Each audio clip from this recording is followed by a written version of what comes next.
अवां खे नौंदरे खां ख़बर ॾींदा रहूं त नौंदरो लॻ ॻोठ खानवा जो रहवासी फ़कीर कमरदीन जरवार जो नौजवान पुटु फ़ौजी अब्दुल क़यूम जरवार हाज़िर सर्विस दौरान बीमारी सबबि 28 सालनि जी ॼमार में CMH अस्पताल पनुआकल में लाॾाणो करे वियो।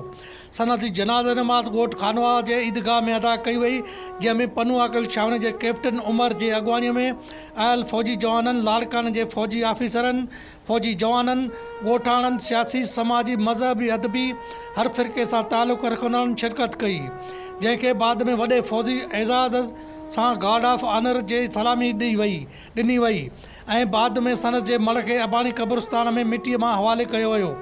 सनद जी सर्विस के 12 साल थिया हुआ।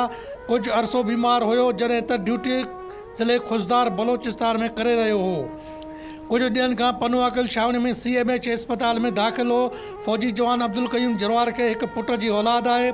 सनस जो तरो जरवार कम्युनिटी हॉल खानवा में विछायो वियो आहे।